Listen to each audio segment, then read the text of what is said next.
Hello, everyone, and welcome to episode 337 of the Board Game Barbecue podcast, brought to you by Advent Games and our Patreons. My name is Lauren. I will be your host for today, and I'm joined in the very flesh, directly opposite me, by Adrian. Adrian, how are you? I am shaking my head profusely. It's so weird. It feels unnatural. No offense. It's a lot of eye contact. It's a lot of eye contact. And it's a lot of mint. Because I'm talking right at Lauren. So I'm prepping. I've never had to do a tactical wee with someone before we record either. So it's like seeing how the sausage is made, but with yeah, that's it.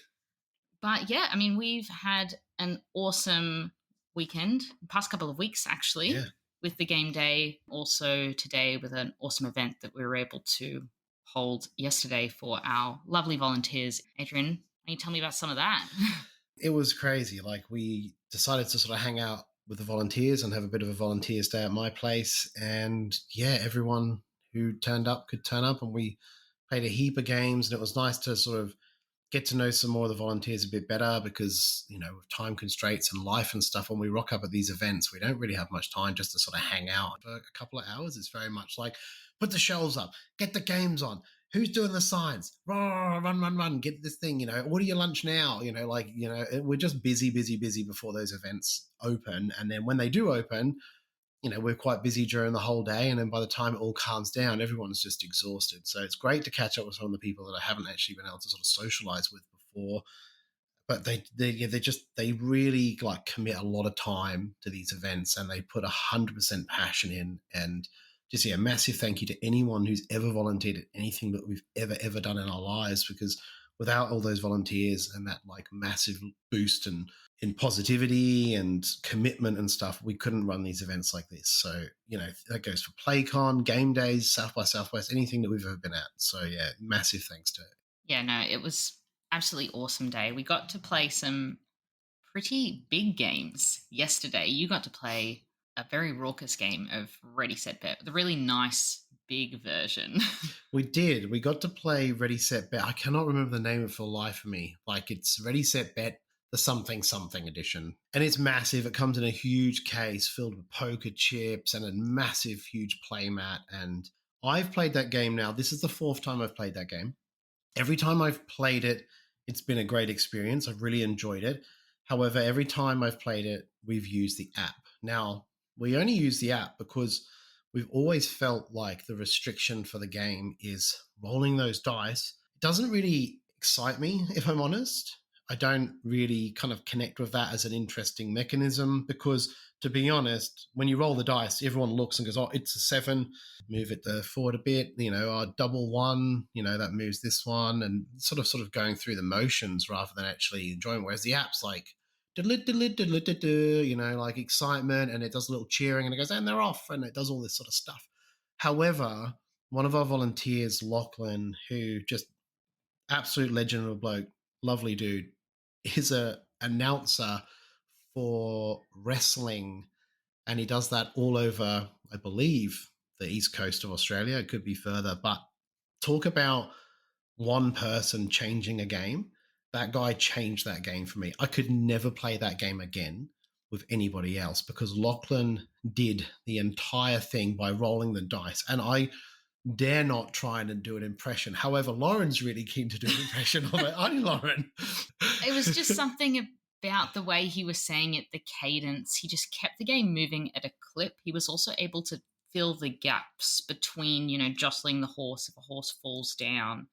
Yeah. Or he has to go reach the dice. He was able to feel that second breakfast coming out on top, and rubbish at it. You can see how hard it is. I'm pretty sure he knocked over a horse and goes, and Lachlan killed a horse. And he just picked it up and kept doing stuff. And it just made it so fun.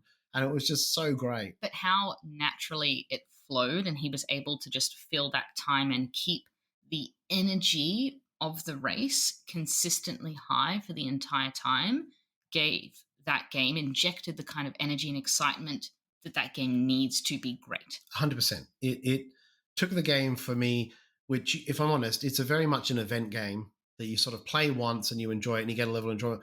When it comes out, I have this weird thing with that game where I feel like not this game, like in a weird way. But whenever I play it, I have an absolute ball. Like my level of excitement always gets elevated. It's usually by like Ben Todd grabbing me and shaking me, going 7, 7. But this time it was all on Lachlan, like, and he nailed it. I cannot thank him enough for doing that. It was a great experience. I know that he's doing them at PlayCon, so I think they're already on after game and things like that. So definitely worth checking out. If you've ever played Ready, Set, Bet and want to play it again, I would definitely suggest checking it out if it's on the PlayCon app still, because those seats may have gone already. But yeah, absolutely phenomenal. It really did. Like that one person changed the game by making it that good. So I did say as well before he started, I actually went out to Lauren and went, I think you need to get your camera ready because I feel like he's going to nail this. And you were like, okay. And then, yeah, he knocked it out of the park. So, yeah, fantastic. Yeah, brilliant. So Ready, Set, Bet by John D. Clare. Another larger-than-life version of a game we got to play was Gravity Superstar. That was my first time playing this game. It's not meant to be this big. We had jerry-rigged 2 copies of this game together to make one mega game. If anyone's not heard of Gravity Superstar, it's a game where you're trying to jostle your pieces around to collect sets of colored stars. But when you move, depending on which direction your guy's falling, you're going to drop that way until you hit another platform. It's this weird spatial puzzle that does not work with my brain that I think, okay, well, I've got to rotate my piece because then he's going to fall to the right and hit that. And then next time, if I drop through the floor the other way, it's going to fall this and then off the board around. It was really, really fun. The best part about that, especially with so many people, is if you hit someone else, you get to nab one of their stars and you send them to, I don't know, gravity jail. I don't know where they go. Yeah, it was crazy because they amended some of the rules because I believe in the original game when you're just playing it with one copy, you just play a card and do the action. Where there's so many players in this, it was everyone laid a card out and you flipped it. I'm pretty sure that is added. I could be completely wrong, but I felt like it was something that I hadn't done before. Yeah, it worked really well. It worked. Like it was bonkers, it was crazy. And it was like all the chairs got removed from the table and we were standing up at the table so we could move around. Because if your player moves from one side of the map to the other side, it's like 1.5 meters. So like you're sort of moving around and everyone's sort of, jostling them. And because for those who have played the game, there are 6 colors in the original game. So to decipher which one is your pink versus the other person's pink, they got a Sharpie and drew a smiley face on one of the pink meeples and one of the white ones and green ones and so on.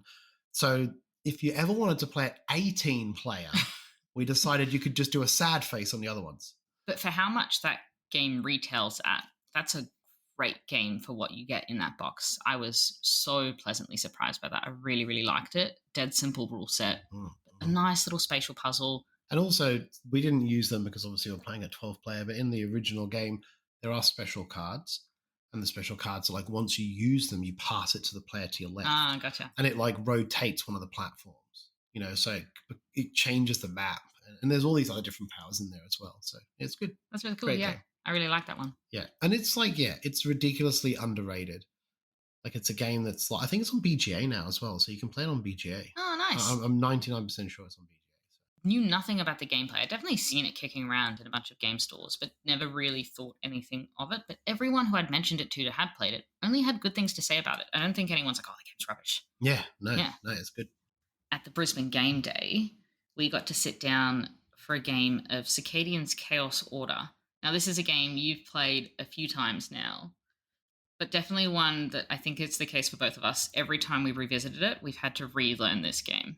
Yes, it's got such a lot of rules and a lot of small rules. And then, I feel confident in my action. This is going to work for me. Then all of a sudden I find out that the other player's upgraded something that then basically negates whatever I'm trying to achieve. And then I'm like, oh crap, well, I don't really want to do that anymore. And I have to try and, mentally pivot, even though I'd already tried and locked myself into a situation. And the game Chaos is the word chaos definitely comes to mind when I play it with the people we played it with, because that's basically what happened. Like, to be honest, we were like 2/3 of the way through the game, and then we had to sort of duck out and then, like I said, like help Dana, like I think last week, help Dana pack up and do the shelving and stuff because don't want to sit there playing a game while my friend is struggling to pack away. So, but yeah, it's always a great game. Like I love it. I think it's a fantastic game. I do need to play it more. I completely agree, but it's so hard, hey, to consistently play something like that. Oh, absolutely. I think that, especially with that game, you need one person at the table that knows the game really well and also knows all of the factions really well. Because if one person were to, break a rule in their faction accidentally, it can reset the game on rails because Mm, it's so finely tuned and finely balanced, and the factions are so wildly asymmetric that I think everyone needs to be locked in and know how to play. Like, it's okay if you have someone that can help you, but I think our game took a really long time because we were having to check the rules a lot and clarifications because none of us had returned to the game in a minute. I think the game is brilliant. mm, It's crazy to me that that game didn't receive a kind of wider recognition. mm. If I compare it to, say, something like Root, which I think is probably the most natural comparison, Yeah, I agree. I think so. the game that is beneath Root is a really simple game, but laid on top of it, you have these very asymmetric factions. Whereas I think that in Chaos Order, the factions are very different, but the game laid underneath that is not a simple game necessarily. And so I think the barrier to entry for that is way, way, way higher. And it's maybe not as easy to table kind of more consistently. Especially, I also think, and I've not played Root enough, I probably only played Root, say, like 5 times. If I played a different faction in Chaos Order versus playing a different faction in Root, it feels like I'm playing a similar game. In Chaos Order, it feels like I'm playing a really different game all of a Mm, sudden. mm. It's not just that the kinds of actions they can do, it's, how many points you need to win, how you score points. And I know just so much of it, the kinds of upgrades you get, everything is different. Everything. Yeah. Well, in Root, right, it's essentially you have to get to 30 or something to trigger the end game or something like that. Everyone's aiming for that goal. Mm. Whereas I just need 4 points as the Circadians. Like that's all I was chasing was those four. And even though I was kind of out of the game, I could see the path to victory coming on real quick. I had things locked in place where I was like, wow, this could really pivot and I could change this very quickly. And I like that. And I hadn't played them before. So for me, it was still just a great experience to play it. So A great game. So it's Circadian's Chaos Order by Sam McDonald and Zach Smith. There's another game that you played for the first time, Adrian. This is a venerable classic. I was pretty shocked that you'd not played this game before. well, I played it with Haig, G Money and Matt Woods, Mm. and none of us had played it other than Haig. Wow. And he's lovely. He was lovely enough to leave it here for us to continue to keep playing it. And that's the Castles of Burgundy, and it is the fancy pants special edition with all the acrylic tiles and the play mat and everything. So maybe that did heighten the experience comparative to the original. I don't know because I haven't played the original, but I felt it felt very natural playing that game. That's what I'll definitely say from the start. I felt as soon as it started to move, it just felt very smooth, like super, super smooth. And you just going along, putting your little buildings in your little grid. And it was just great. Like, I mean, we played with the base, I'd say landmass, because it has like a river, or it might be inside the castle itself, but essentially there's like a river that splits up the map and you're trying to fill up those spaces. It's the original setting, I suppose. Yeah, And the different estates, I think they're correct. called, yeah. And you can change those out and play with completely different ones. And I'm sure that there's abilities in there. I think that basically you draft them or something, and then essentially everyone has the same one, no matter how you play it. And yeah, I thoroughly enjoyed it. Like I have only played it the one time. Would I play it again? 100%.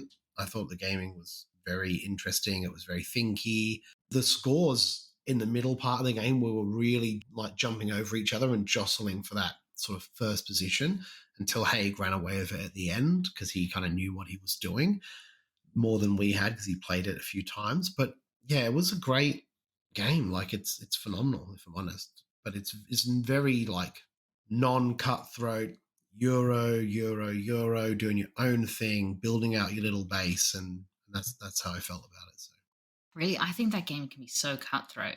by The, stealing the pot things that other people want. the jostle for turn order in that game by getting Yeah. ships, because then if I deny you turn order because of the ships, and then I get to go first, it could be the case that you can't even get, say, a mine, or you can't get a ship. There are things that you're just blocked out of totally until the next round.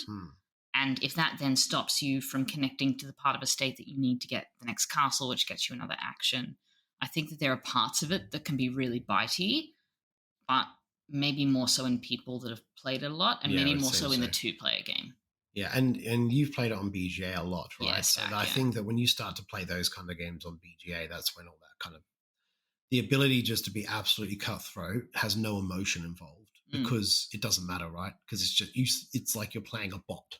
Essentially, you don't look at the person as you're stealing their stuff and have to feel guilty, right? So you can just rock on and do it. Whereas I think that around the table, it might be slightly different to a degree, especially when people are learning. So for us, it was a learning game. Yeah, I can see that stealing other people's stuff and, the turn order being quite a vital and pivotal point of the game. But on the whole, it's not, I'm taking this from you, this is mine, destroying castles and parts of the game. Totally. And I think also there's just something nice about, well, I can sit here and shoot for the moon with my little collection of cows and get bonkers points, and no one can really take these cows. These are my cows. No one's taking this. So that was really cool. The thing that I did like about it as well, which is part of sort of the blinged up version, was the webbing that goes out on the board that allows you to sort of place your acrylic tiles in without them sort of being all crushed together and sort of spinning. And there's like a little plastic web that it comes with. It sort of lay out and it has all the hexagonal shapes on it so that it's really easy for you to place your tiles. But also if you place it in and go, oh crap, I don't really want to put it there, I might just sort of move something around before you've like locked in your turn, it's easy for them just to be plucked up. Like it's just such a simple, small piece of plastic. Slightly petty point though is if you've got the cardboard, it can be hard to pick up the cardboard out from that webbing because it's not as raised as the acrylic tiles. But you know what needs stuff like that? Horseless Carriage needs something like that to lock my stuff in place. Like if there's ever a game that I just want something to just keep Stop things moving. No sleeve's going to come in and destroy my game. Yeah, that's the one. Oh, that's that. If you sleeve, like accidentally bump sleeve a Horseless Carriage setup, that could GG. be. Yeah, you're like, where did this all go? Like, yeah, I'm going to keep saying it. I want an app for that game. I feel like if I just put it out into the world enough times, it will come back. It will come back. So an app for Horseless Carriage, please, to any person, even on BGA. Nightmarish game to put on BGA, but oh man, I just want a digital version of that. So I'm a goof. I'm going to bump stuff and knock stuff, and not even that, forget where I place things. Yeah. We got to play some simple games though as well. We got to return to some classics, No Thanks, and Flip 7. We're lucky enough to meet some new members. Laura came along with her sister Kylie, and we were able to rope them in, get a few quick games in. It was really lovely. And No Thanks, every time I come back to it, I just regret having sold it. I can't believe, did you sell it? I did sell it. I had 1 or 2 games of it fall flat, and then but ever since then, I've never had a bad game of it. Yeah, I was going to say, I've never had a bad game. It's so good. It's so cheap as well. You can just buy it for 15 or 20 bucks or whatever it costs. Like, it's not. Yeah, I think I just lumped it in with other games that I was selling for like $5 just because I was like, oh, well, someone else will play it. But yeah, No Thanks is great. And I continue to shoot for the moon with that, and I continue to fall on my face. And Flip 7 as well just continues to be. I refused that game. I refused to not get 7 every time. I lost.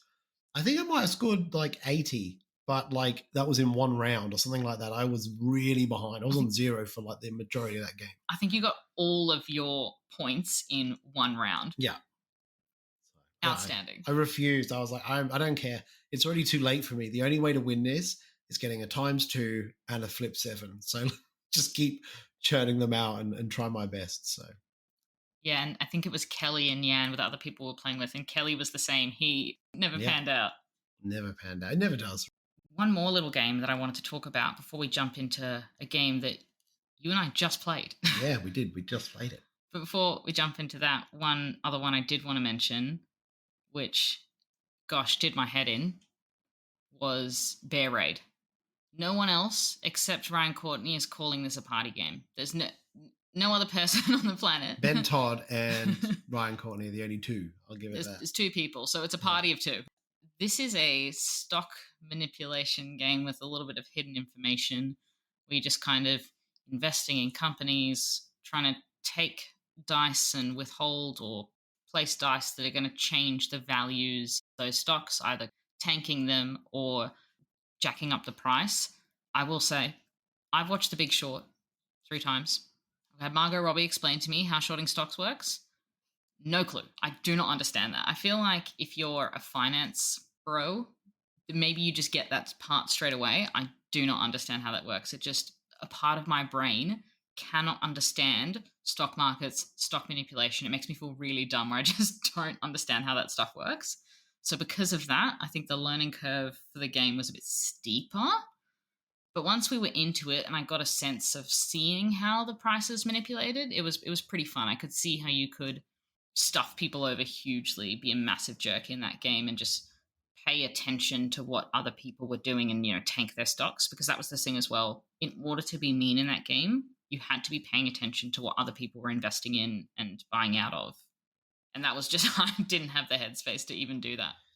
Yeah, same. I was struggling to sort of tread water through that game. I think I came last from memory, or at least close to last. It's a really clever game, though. Like, once the rules got explained, and I still only probably understood like 30% of what I was doing, when things started to move and we started to progress, and I was like, okay, it's quite simple in nature what's happening here. And it was great. I would play that again in a heartbeat. I thoroughly enjoyed it. But would I own it?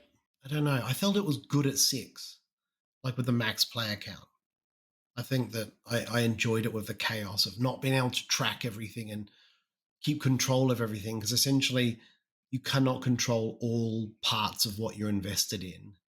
It's very hard to do that. So therefore, no matter what I did, other people were manipulating things that were out of my control. So therefore, I was invested in something that could potentially make me a lot of money, or I could potentially lose a lot of money, which is very much like the stock market, right?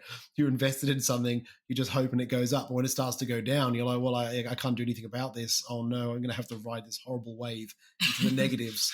But yeah, it was great. It was thoroughly enjoyable. Yeah, I was kind of riding on the coattails of the green company, which just people were neglecting, and the stock kept rocketing up. It was kind of like I invested in Nintendo and then Pokemon Go came out, or I just like found a floppy disk from 20 years ago that had 10 Bitcoin on it. I felt like that was the way that I played that game. Yeah. I think I won, but I just don't know what I did. And yeah, I was invested in the purple company, and the way the game works as well is it's the snake draft sort of turn order. So essentially, I'd go first, and it would go all the way around to the other player, the last player. They get 2 turns. It would come all the way back around to me, and I get my last turn. And I was relying on G Money to take the certain dice and not add anything to the bag. Excuse me. That would then dilute the pool, so that then potentially more purples would come out and I would get what I needed. But he added like 4 yellows to the bag, which diluted the dice enough so that when we pulled out dice from the bag, there was not enough purples. There were a lot of yellows, which I didn't need. And it just it got out of control. I don't think he needed them anyway, though. No, he didn't. He was like, I think I just screwed myself and you by accident. So yeah, it was so funny. It was great. Like, and I don't want to say silly enough, but it's not a super serious game if you're with that kind of a group. No. And I can see the fun nature of just messing with everybody rather than trying to play it by the numbers. And yeah, it was great. And I think it's short enough that if you get completely tanked out of it and you're making minus lots and lots and lots of dollars, you're not completely disheartened by that. You're not like, man, I've been playing this game for 3 hours and mate next to me just took the dice and now I'm screwed, and now a whole strategy out of that window. I've been locked in for this for so much and I invested so much. Now I'm completely out. Like, you don't feel too completely disheartened about it. So one game we didn't play was Sand. One game we didn't play was definitely Sand. Sorry about that. I think I mentioned that last week, maybe, that I got called out to work and Sand was set up. I had to pack up Sand because people were coming around. And me and Lauren still haven't played Sand. We had every intention to play it, but we just got busy and yeah, we haven't played it. I've done it. I've driven a 12-hour trip twice now, though, and I've still not played Sand. Right. And you probably read the rules like 5 times and completely memorized how to play it. We'll get there one day. That's the plan. We'll get there one day. Another game that I didn't get to play is sitting over there. I'm looking at it. Is Flat Iron, and I really want to try that. It's a 2-player or solo game, and it's that famous building in America. I cannot remember the name of it for the life of me. It's a skinny. I think it's called the Flatiron Building in Yeah, New the York. Flatiron Building. Yeah, it's basically that building with that real narrow sort of triangular sort of shape, and it's basically the construction, I believe, of that building, and it just visually appealed to me straight away. Like, I love the aesthetic of the box. I love the components, the nice big chunky foundations and structures, and you sort of layer these pieces on top of each other to build your own version of the building. But it's another one that's like, I want to play this, and it just didn't happen, and you had so many games. And the thing is we have a good selection of games here. We have the Brisbane Library here, which is, very convenient. And when everyone's bringing bags and bags of games to the house, like, it did what G-Money did. It just diluted the pool. Like, it diluted the pool of selections of games because there's too many games to choose from. We got to play a lot of other games, so it was great. But I intend to try and play that during this week, so that's my plan. We say that. I've had Salt and Sea set up in Roma for a week and a half now. Yeah. And I've just because I get home from work, absolutely wrecked, and I think I'm not quite ready to skim through the solo rules. All these best of intentions to play a game, it just does not pan out. No. But you did, however, get to play the Anarchy solo, which I lent you, which I forgot to put the campaign rulebook in with the box. So I had to take photos and send Lauren all the photos of the things. I spent about 20 minutes thinking, where are these rules for the solo? Like, what am I doing? How am I missing this? I was going through the rulebook again and again. Excellent, awesome, a great, springboard from Hadrian's Wall. I don't think I'd recommend it over Hadrian's Wall if you've not played either, because I think Hadrian's Wall is already so great. I don't think Hadrian's Wall's missing anything that I think this, fills a need that game lacked. I think it's just, if you like that and you've played it to death, this is now a whole new experience, new kind of combos to explore, new little mini games to tweak, and the adjustments of, those extra things to consider, the defense being a much more critical part of the game rather than Hadrian's Wall, which it felt like, okay, well, I can just build the wall or leave it, and it's a roll of a dice, flip of a card, how am I going to go? It's left, middle, or right. Correct. Whereas this, it's like, I don't even want to know what the thing is behind it, because it's like walls from all angles, towers from all angles, but they combine defense. You've got the moat, the gate. But you can mitigate that with, placing soldiers and knights around. Tactics as well to defend. But yeah, really, really liked the Anarchy, and, with all of my mates in Roma playing these solo games, because for anyone who doesn't know, I recently moved to Roma, Queensland, which is why Adie and I are able to record in person, which is, if you look on a map, it's just not close to heaps of things, but I'm working in a rural hospital there, which has been really, really awesome. And my husband is not coming up for another 5 weeks, so I've just been hitting those solo games and Gilmore Girls or whatever it is you're watching. What is it you're watching? Yeah, but Gilmore Girls. All 7 seasons done again. That show was great. The funniest thing about it is like, I feel like when you got here on Friday night and I met you at the door, it was like you were here yesterday. Yeah, do you know what I mean? Like, it'd been a week, but it was like, you were here last week. This is so cool. So yeah, it's been awesome. And I found out as well, you didn't know what a plover was. Yeah, I know it's a bird now, but that's about all. Yeah, I was like, yeah, it's a plover. They lay their eggs in the middle of the field. You're like, what? So yeah, it's just Queensland's different. Like, it's different, mate. Different stuff going on. So it's been incredible. All right, so that was a whole laundry list of games. We had Circadian's Chaos Order, Ready Set Bet, Bear Raid, Gravity Superstar, Castles of Burgundy, Flip 7, No Thanks, and some unplayed. And with that, we will move on to our single sizzle, which is a game that we've both just played. So let's crack into that.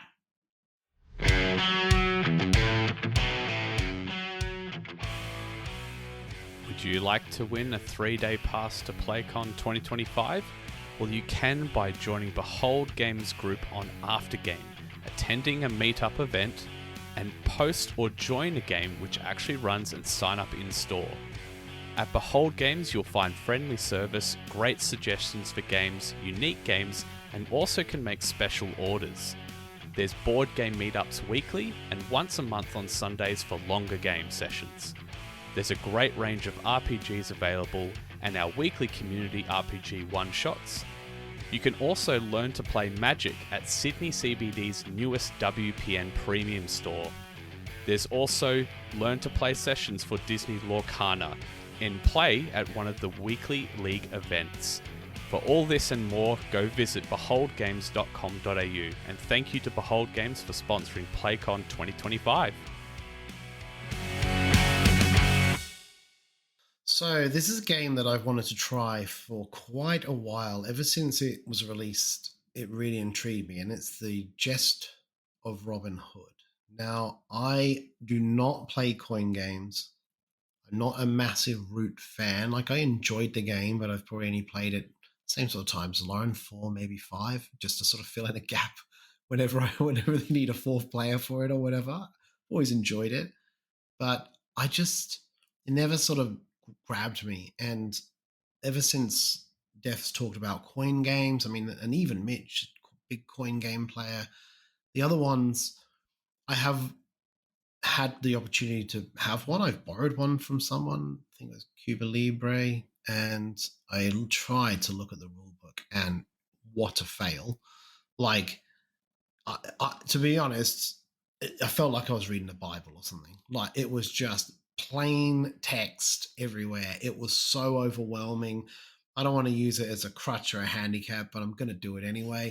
My dyslexia and my ADHD, when I see that stuff, I'm like, nah, I'm out. I'm done. I don't even need to read this thing. I'm off. And I think those games are so rulesy. You can watch and learn to play, but you need to be able to navigate that rule book quite successfully to find out the little information about the little rule about this particular faction and what their achievement is and what they can and cannot do throughout the game. So I just gave up. I was like, nah, I'm out. But the Gest of Robin Hood was sort of marketed as a much more stripped back, simpler version of a coin game for 2-player only. So for me, I've got a lot higher chance of getting it played if I just have to find one person that's willing to go through the rules and sort of work our way through the game and navigate our way through the game. It was incredibly hard to get. I have been trying to get the game for probably realistically about 5 months. I know that you can pre-order it and stuff through the GMT website, but that is astronomically expensive for us, and the shipping costs are just too much, in my opinion. So I managed to source it elsewhere. Yeah, I mean, I said to Lauren, like, I've got this game, like, we should really try it. And it is a big commitment to try and play on a Sunday morning after we've had a massive gaming session. But it's kind of like the best time to try it, like in the morning, right? 100% when you're fresh and there's no time pressure as well. Yeah. That we could kind of stop and clarify rules, which we definitely needed. I thought it was, really ideal time to play it for sure. Correct. And we both sort of watched the Rodney video. Lauren watched it on double speed because it's 56 minutes. But I can't handle it. I need to sit down and focus and try and absorb as much of the information as possible, which we did. And as we kind of, we randomly assigned ourselves who we would play as. So I randomly got the Sheriff of Nottingham and Lauren got Robin Hood. And it became quite apparent as we started. It was a little bit clunky for us to get it moving, but we've never really sort of played these games too much. But once we got moving, it felt ridiculously smooth. And I kind of like, by the end of the game, I was thinking, how was I like that at the start? To be honest, I've really just got 6 actions. Like, I'm holding the card right here. I really just have these things. And then some event cards that change things. And Lauren has 7 actions. They're completely different to mine. And essentially, what I'm trying to do is, as the sheriff, I'm trying to tax the local villages and townships and move that money back to Nottingham. And as I do this, I gain benefits depending on what type of cargo is in my carriage. So when I do these things, what it does is it causes the villagers and stuff to revolt, which is not good because you don't want a rebellion on your hands, because Robin Hood loves a rebellion and I don't like that too much. So you've got to kind of assert your dominance back over the villagers by sending out your troops again and basically kind of locking those situations down. Yeah, I mean, to be honest, I found it really smooth once we started to get through it, and I really enjoyed the gameplay. I thought it was really interesting. I thought that we were playing very different games from my perspective, because it was probably 2/3 of the way through the game where I could only really understand what a couple of Lauren's bigger actions that she was doing, because it's quite hard to track. Like, you're just focusing on your own little puzzle, your own little game, but then you've got another player who's doing completely different things, sneaking around and, causing rebellions, and Robin Hood popping up and being like, ha ha, I'm Robin Hood, rebel. And everyone going, revolt. And it's just, yeah, it was really good. I thought it was a great entry level to this system. So, Yeah, absolutely. I think the game itself is really, really smooth.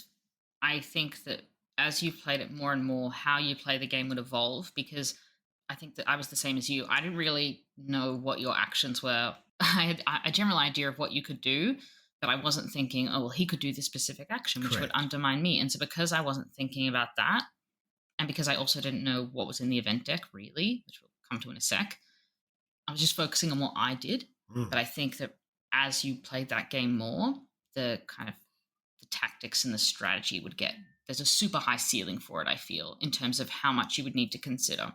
But I think that's the case for a lot of GMT games. Take another one of their, say, quote unquote, simpler ones, Twilight Struggle, that for sure is all about knowing the event deck. Mm. And the more you know it, the better you get. So I definitely think it still absolutely has that high tactic strategy ceiling, which you could get to for people who want something meatier. A few kind of main parts of the game I want to talk about that I think are really neat. There's that little kind of jostle for power. So you're trying to push things towards order. I'm trying to push things towards justice. And some of the different actions we do will kind of engage in this little tug of war. And I felt like maybe it's because we were both rubbish at the game, who knows? But it was pretty even the whole way. I felt like we were jostling either side of order and justice. Yeah, I felt like that. I mean, I felt that I would take an action, it would go down 2, then you take an action, it might go back up 3, then I do something, it goes back down 1. So it constantly was flipping between the two. I never felt like at one point one of us had just decimated the other. Yeah, no, definitely not. One thing I do want to talk about is the kind of turn order and the different things you could do, because that felt like some of the most interesting decisions of the game. So you can either take, you've got these different types of actions, plots, and deeds, but without going into the weeds of them, although I will say they've got great names. So the ones for Robin Hood, he's got things like swashbuckle and, turncoat, lovely kind of thematic touches to the names of those actions. But depending on which action you take, if you take the more powerful one, you're going to go later in the turn order for next round. And that turn order is not just the power of the actions, it's also the order the actions happen in and the order of who gets to choose which action they take first next. So sometimes you're taking a weaker action just so that next time it comes up, if you want to take the action that's for your person on the event card, that you can nab that. Because there were some times where I thought, oh, that action's really good for you, I've got to block it. Or I thought, I'm going to take this action just because I'm a bit nervous of you getting the event next time because I don't know what it's going to be. So that part of it I thought was like a really interesting kind of tug of war. Mm. Yeah, I felt the same. I felt the event deck offers like a lot of not rule breaking things, but essentially pivotal moments where it's like, well, I really have the cash flow right now to take both actions, because essentially if you take the later action, you're allowed to do one of your actions from the plots and one of your actions from the deeds. And essentially, if you take that later action, you get both of those options. But the event that might come up would be like, if Lauren gets that event, it's going to set her up for a much greater turn next time. And she's going to get one justice right now. I just need to take that event away from Lauren and force Lauren to either go first next time or take a powerful action now and get to choose a plot and a deed. And I just felt that, yeah, there was a constant, that sort of turn on a bit came really prevalent quite quickly. There was a couple of times where I could see that you were sort of getting some action going on in the woods, and I was like, probably going to try and move troops and then do a rebellion or whatever. I'm going to just go first next so I can cut that out and get the better action next time. So yeah. Or the way they stack the actions forces you to have to plan ahead. Yes. Because those top plot actions that you do don't set up that lower deed action straight away. They would set it up for the next turn. Correct. So I've got to be able to do a really good plot now, because Robin Hood he was sneaking around, and then he was going to reveal himself. And when he reveals himself, I get to do things like switch over that town from being, suppressed to revolting.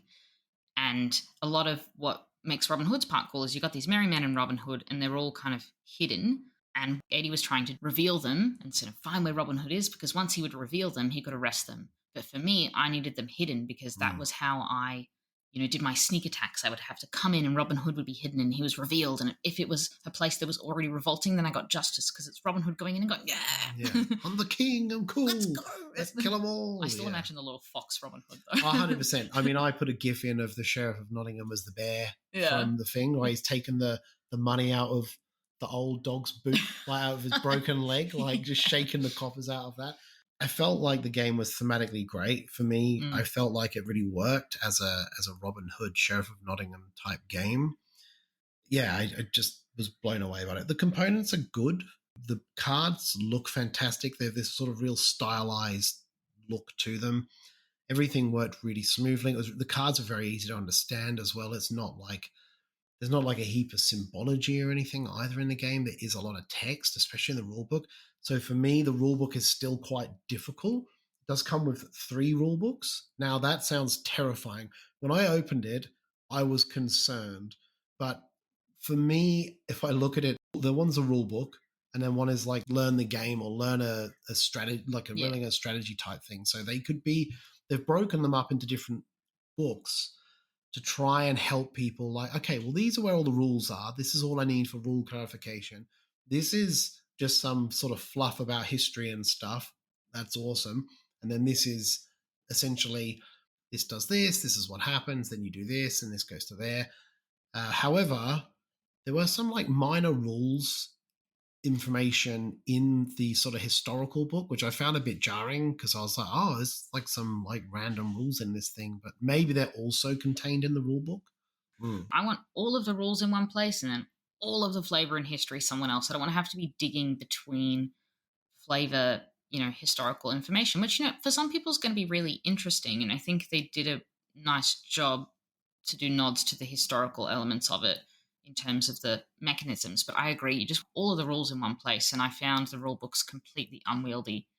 Huge shout out to Rodney. 2x speed Rodney coming in absolutely clutch for a type. Double Rodney. Double Rodney in half the time. Too fast to Rodney. I think that there are some good imagery and stuff in the book, as well as in regards to some of the rules, and comparative to some of the other the only other GMT book that I've ever looked at and was terrified by. I also like that on the back of one of the rule books essentially is the start, like the setup for the entire table. So it's quite easy to sort of look at the back of the book there, they start there, and away we go.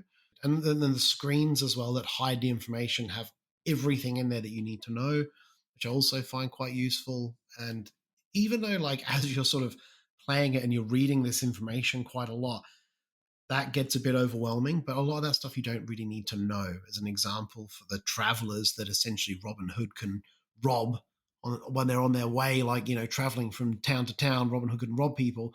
There's all the information about each one, but you don't really need to know all of that information. Once you reveal the card, then you have to deal with the said traveler, and Robin Hood can, deal with that, and you look at the information on the card that's revealed. But yeah, I thought on the whole the game was really good, and I would love to play more. I want to play this one a lot more before just potentially venturing into something else. And I'd like to get really confident in this game to the point where I could teach it to, say, Finn, and it becomes very natural. And I feel that the Sheriff is easier to play mechanically and understand what you're doing compared to Robin Hood. But that's just from a first impression. How about you? I agree, because what we've not really talked about is some of the parts of, how the board looks and what you're trying to do. So you've got these kinds of different, regions of the map that are kind of connected with roads and separated by rivers. And I initially will just start in the forests, and I'm trying to kind of spread out, turn the different kind of parishes into revolting. So you just flip these little token that shows that they're revolting and up in arms and let's go. And what I'm also trying to do is kind of spread and get camps in those places as well. But there's a lot of contingencies in Robin's actions of what you have to do. So if I'm trying to rob, which is one of the ways that I get money, or if I'm trying to inspire, which is one of the ways that I get justice, which is that little influence tug of war, I have to, whether they're revealed or not revealed, is really important. And you have to plan that well ahead of time because they're these little wooden tokens, and I've got a bunch of merrymen and one Robin Hood. And 80 the whole time is trying to reveal Robin Hood so he can get him in jail. But what I'm trying to do is make sure he's hidden because most of my actions will require him to be hidden so that I can then reveal him and do that thing. It's like this big haha. So if I'm robbing somewhere, they have to be hidden first, and then only the revealed ones I can use to rob. If I'm going and inspiring them, a place that's already revolting, Robin Hood has to be part of that group and he has to be hidden. If I'm going and switching that place to become revolting, I also have to have Robin Hood hidden. So there's all of these things that I need to plan ahead of time and then sequence in the correct way, or the actions are just not going to be powerful and I'm not going to be able to achieve them. And I think because of that, I agree that maybe Robin Hood is a little harder, at least for an initial play. I wonder if once we played it more, I wonder if that'll change at all. Yeah. Because there were some things that you had to do that were really tricky to sequence as well, because you got to get these carts out and go and collect tax from everyone and get them all the way back into Nottingham. But as soon as you do that, all of the people, they kick off. They go, you took my money? What did you take my money for? I'm kicking off. Where's my bread? And then those parishes turn to revolting. So he's trying to get these carts all the way back, and I'm trying to rob them on the way. But I found robbing those carts really tricky to pull off. Yeah, and I found that also there was a point where I said, I know the next card is going to probably trigger the end of round sort of count up to which you basically essentially count the suppressed sort of regions or the submissive regions versus the revolting regions. And then you get a score on that. So the more that I have that are submissive, the more points in order I would get versus Lauren with the justice if they're revolting. And I put the carts out, collected the money, and then I flipped the next event card. And of course it was the end of round sort of scoring thing. And I was like, I knew it was going to happen. It was typical. But you flew too close to the sun. You're just getting taxed from all of those little parishes, and they were like, let's revolt. But it's nice having like 3 out because essentially my carriages, they're also secret to what's inside. So sometimes there's money, sometimes there's some extra sort of scoring for the justice and order track, which benefits me if I get it back to Nottingham. There's also a couple of traps in there. So if Robin Hood's involved with trying to take them down, you can trap Robin Hood and send them to prison and stuff. It's really cool. I really enjoyed it. Great game. Yeah, I think there's some things that will probably emerge as well in terms of that double bluff, because there are some carriages that are great for me to rob, and there are some that I definitely want to steer clear of. And I think it was just happened to be the case that I didn't rob any of yours that had the traps in them. But there's a lot of kind of mind games and double bluff, not only of where Robin Hood is, because he can be hidden and jostle around, but also for you in terms of which carriages you're trying to kind of bait me into robbing versus the one that you're trying to kind of just sneak in. Well, the event deck essentially moves my carriages. So the carriage movement is out of my control to a degree because essentially we flip an event card and then immediately that tells me how many moves my carriages have. And what happened was I actually had the carriages almost in a line going from the south of the map, ringing around because you can't cross the rivers. You've got to go all the way around. And I was like, well, what I'll do is I'll put the first one with the money in because I feel Lauren will be like, oh, I'll let one go because there's 2 more coming. But the second one she'd be more interested in trying to take, which had the trap in it.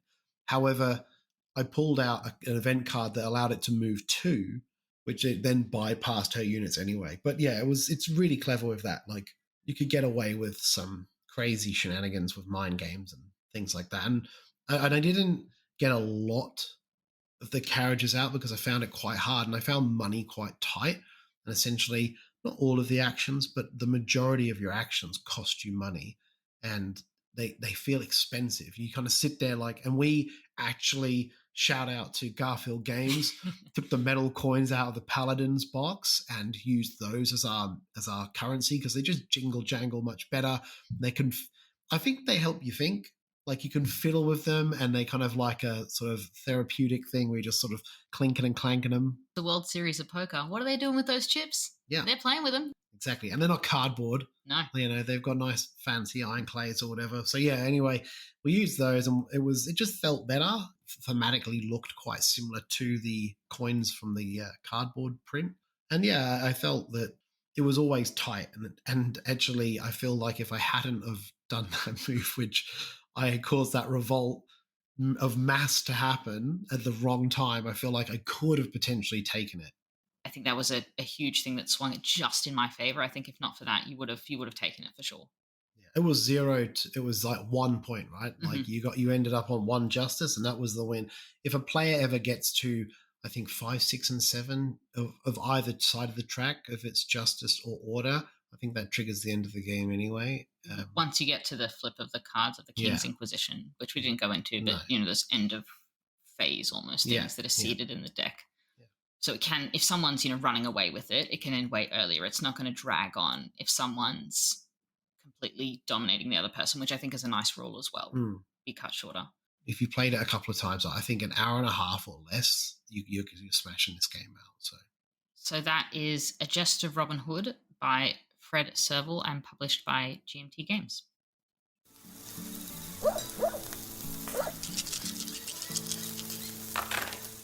All right, so now we're going to head on to some news and announcements. I can give you some news. The latest news, Lauren, MJ has just washed all her clothes, and unfortunately she had deep heat on her back, and it soaked into one of the shirts, and now all of her laundry stinks of deep heat. No. It stinks out there. I just went out there. It's gross.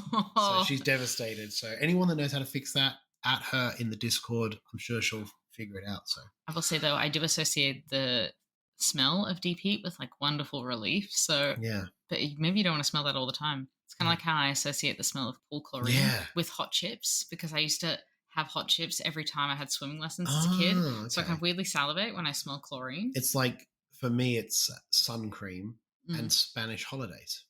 Oh. Because when I was a kid, when we go to Spain, they would just like smother us in sun cream. So I always think of those memories as well.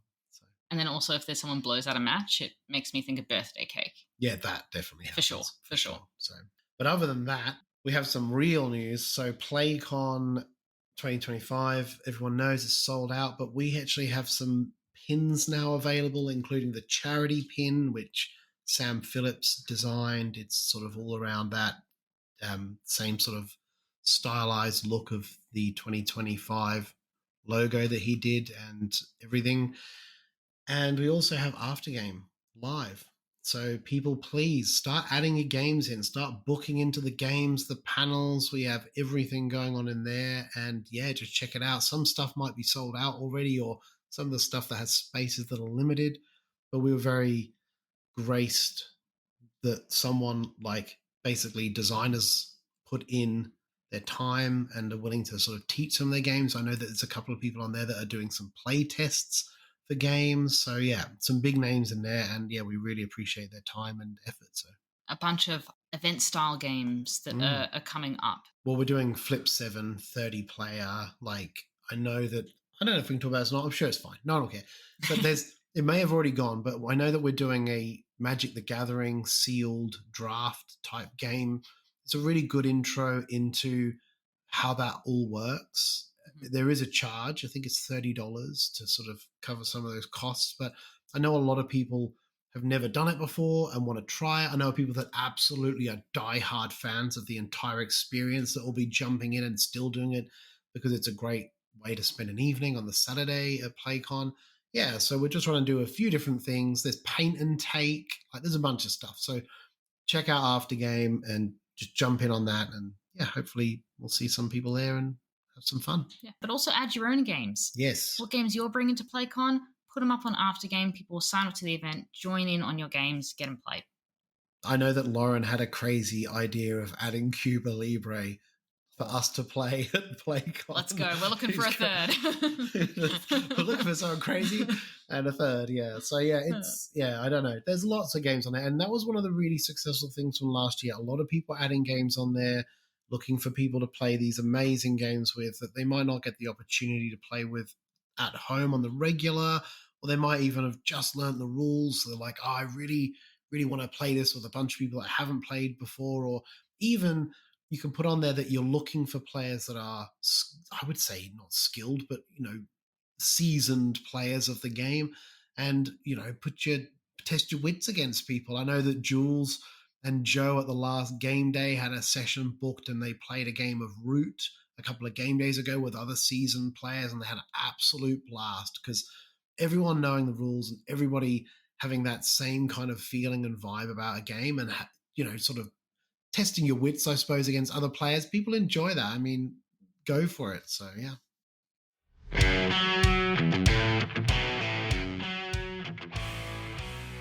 Army Hearties, all hands on deck for Ahoy from Leader Games, the board game that delivers deep strategy without the rulebook headaches. Hey gamers, it's me, Joe, the number one Leader Games fanboy, here to tell you a little bit more about one of their excellent games, Ahoy. Ahoy essentially gives you two games in one. You can enjoy some intense two-player area control, or you can add more friends to allow them to do some more pick up and deliver type mechanics instead. If Root or Vast have never really made it to your table because of their complexity, Ahoy is your answer. Every game of Ahoy creates a new seascape with the modular board. There's high conflict for competitive players, there's more low stakes missions for casual gamers. Ahoy really has something for everyone. And what's that? Just over the horizon? This August, expand your maritime empire with two brand new expansions. There's the Rivals and Renegades expansion, which introduces exciting new factions for the two-player game. You can mix and match to your heart's content, or you can rally your entire crew for the new team mode that brings 4-player strategic alliances to life. Then there's the Fang and Fortune expansion, which adds thrilling new options for the 3+ player games. You can strike fear into your opponent's hearts as the monstrous Leviathan, or hoist the Jolly Roger as the flamboyant Coral Cap Pirates.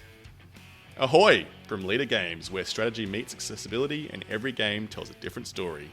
Available now at your local game store or online, with the new expansions available August this year. Set your course for adventure today with Ahoy! Last week's question of the pod was what game, I should say last fortnight's question of the pod was what game has helped you bond with others and why? So we've got Christian Suarez who says, nothing compares to TI4, to Twilight Imperium 4. There's something about spending 8 hours befriending, then backstabbing, and then befriending your opponents again and again that creates everlasting bonds. I don't know about that. I might get upset about that. No, I'm kidding. Actually, to be honest, I played Cyclades yesterday and got decimated by everybody. And I didn't really mind. And I love all the people that I played with, and I got to have a big laugh about it at the end. So there's something quite funny about a game that goes on so long that you can kind of repair the relationship again, only to get stuffed over again. Yeah. We've got Mark Braithwaite who says, going to go a little out of bounds here and say just BGA as a platform. Meeting and bonding with others I've never met, but have become bond with, along with my regional friends, to use it as a way to remain in contact and play games due to distance. On Instagram, we had married_meeples say wavelength with a big exclamation mark at the end. It became a weekly team bonding experience at work, and it was great. Yeah, I can see games like that. We're just getting to know people a bit better and sort of mocking them for believing that something is better than something else, or something should be. Why would you put that there? This is definitely better. It's definitely more this, So, especially as you can, because it's so easy to play it not as a game of scoring points, just as a let's just go again and again and see how close we go, which is typically the way I play it. So I for sure agree with Wavelength for that. We also on Discord had Lindsay say, I have a great answer about a game that made me unbond with a group, but I guess I will save that for another question. Dun, dun, dun. So, yeah, we would love to know a bit more about that, Lindsay, because that sounds a bit dark. So, yeah, keen. We also had Satellia Nova. Besides D&D, a few two-player games with Splendor Jewel, then React, the Warriors of Jogu. It's like having a captive audience where you get to ask 100 questions and learn about people. Yeah, I agree with that. Like, if it's a pretty chilled game and you don't have to completely focus on the game, a game of something like Splendor Jewel should last, realistically, 20 minutes, half an hour. But if it goes for an hour because you're just talking and jiving with someone and just having great banter, I think that's a great way to get to know people. So. How long did our game of Splendid Jewel at the game day take us? Like 7 years. It felt like 7 years. Yeah, it's a great thing. So, also separate to the question, just got to say thanks to Ben for the kebab. It was really fun to hear about that talked on the pod. So, thanks to Dana's husband Ben, who bought everybody a kebab because he smashed them at the game Sand apparently. So, yeah. So, for our new question of the pod, we've talked about a few games that, for one reason or another, have sat there unplayed. I had Salt and Sea, which has sat on that table for a week because I just don't have energy at the end of work. We've had Flat Iron, we couldn't get to the table, and Sand. So, our new question of the pod is, what are some of the barriers you've encountered to getting your games played, and what game was it? I might kick us off. Go for it. I got gifted a copy of Twilight Imperium 4th edition a little while ago. And I'm not even going to get into the game being, big to, a big event game and whatever. Just punching all of the board and getting all of the ships and pieces. Twilight Imperium 3 was even worse. We had to spruce them out. Yeah, wow. So just punching and sorting that game was the barrier for the longest time. It wasn't even, when are we going to get the day? When am I going to get the hour to actually organize this game, to even prepare for that day? That was one. And another, I think with Flat Iron, we were talking about player count. We had all these people over yesterday, and you saw this and you're like, oh, should we give Flat Iron a try? And I looked at it and I said, 80, it's 1 to 2 players. And you're like, what? Because we just thought, 4 people bung out a game of Flat Iron not knowing anything about it.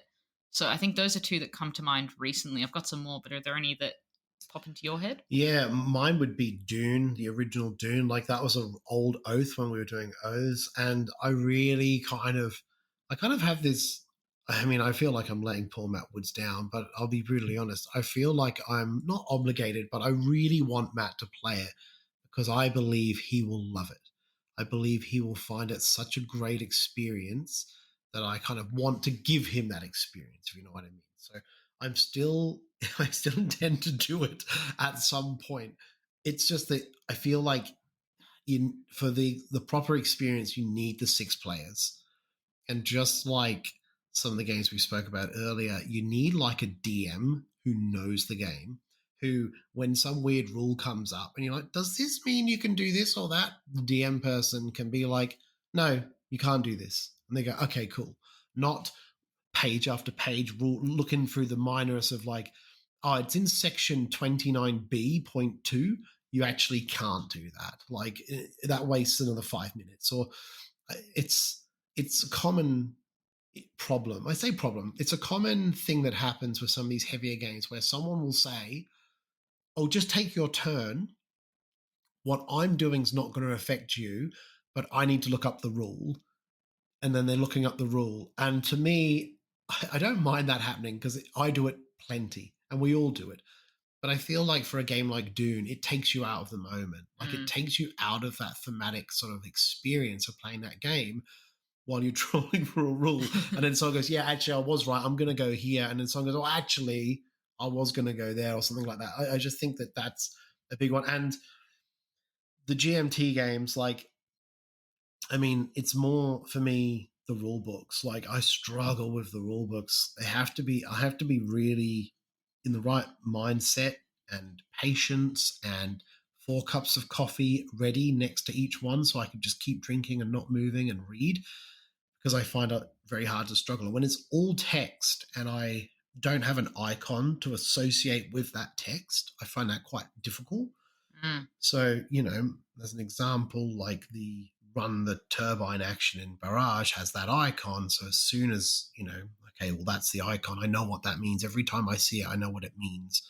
The +2 of that icon means running at a +2, whereas when it's text and text on top of text, I find that more of a struggle for me. So I feel like some of my barriers are so petty that it doesn't take much to stop a game getting played sometimes. I have the Lord of the Rings trick-taking game. And it's like a campaign rolling out that you add cards to. And I only sleeved the first chunk of them. So when I got to the part of the campaign where I had to introduce new cards that weren't sleeved, Well, I would know which is the new card because it wouldn't be sleeved. And so I'd have to either unsleeve everything or find sleeves that are the same as those ones. It's such a trivial thing, but all of a sudden I just haven't played it since. Well, same game, different barrier for me. Oh, yeah? The other barrier is it plays at 2, but you have to have like the AI card selection sort of next to you where you sort of draft Correct. from the triangle or whatever. I'm not about that. I just don't enjoy that. I did it with the crew a couple of times, fell flat, No. wasn't bothered.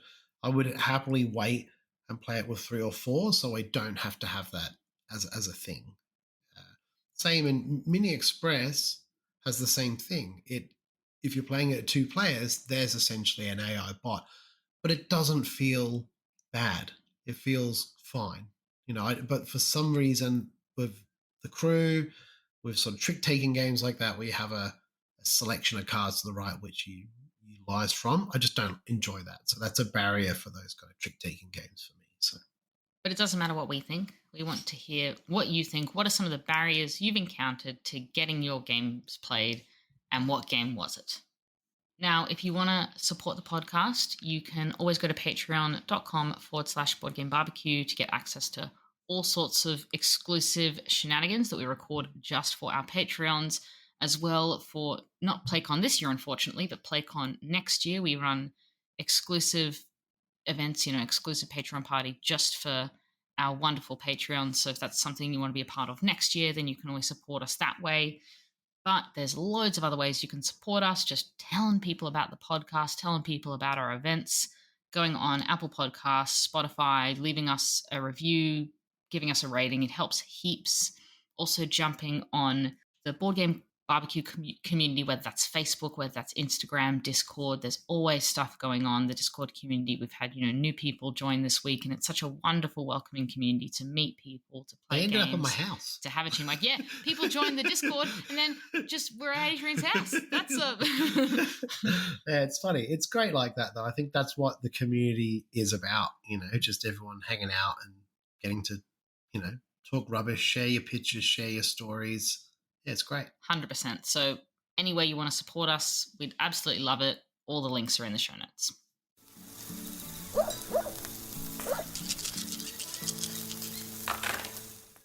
All right, let's round it off with what we're fired up about.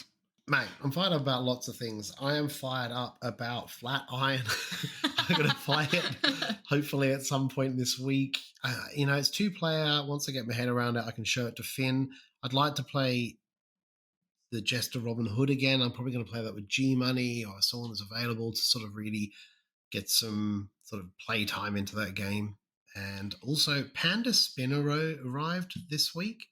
And I think it's another one of those ones where you could probably play it at 2, but I would rather wait and play it with 3 or 4 players. So I'm going to play that. I think on Wednesday, in theory, we're playing Dune Uprising with the Bloodlines expansion. Nice. But if that doesn't happen, we're going to play another game of Castles of Burgundy and probably end up getting Panda Spin played on the same night. So yeah, lots to look forward to, really, to be honest. It's great. And PlayCon's on the doorstep, it's not far away now. It's like 45 days or something. So yeah, looking forward to lots. Nuts. It's so soon. Something else as well. Finn is coming to PlayCon. And that's really cool because he wasn't originally, and it's a very big workload that goes behind this thing. The organization and everything behind it takes a lot of time. And then, it's when we're there, it's constant. You're consistently busy and consistently sort of helping people and getting everything moving and make sure everyone's happy, having a good time. And yeah, it just sort of dawned on us that, I think that he'll be more than happy to come and probably maybe even teach people some games and add his own games to after games, see if anyone rocks up. That'd be sick. So yeah, that'll be good. Amazing. Well, I've got a few board game things and a few non-related board game things.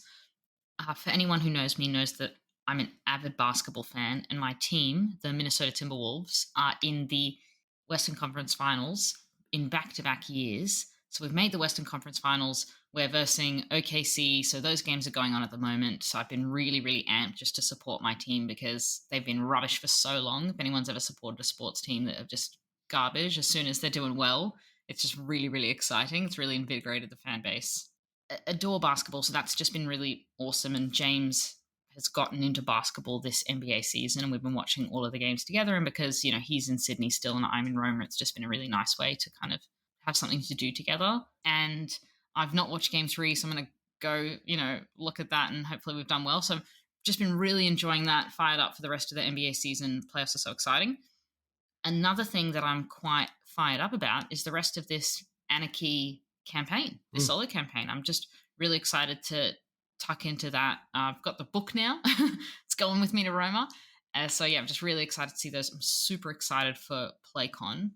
And I'm excited also for next year's PlayCon. That's already in the works now. We haven't, talked about it heaps because there's, still so many things up in the air that we can't talk about. But we got some really, really big plans for PlayCon 2026. And they're going to be kind of rolling out in the next, weeks, months. And so we love people to get on board for that. But I'm just excited, so fired up for the community to see what we've been working on, see how it can, grow, and hopefully what we can add to it. Yeah, get behind it. Who we could potentially bring to it. So yeah, it's good. Very exciting. Well, that's a wrap. That's us. That's it. It's so weird looking at your face while we do this. We're like right next to each other, like a foot and a half away. I know. I talk to people for a living, and I don't even make this much eye contact at work. We just have like not broken eye contact because I feel like looking at the stuff behind you is rude.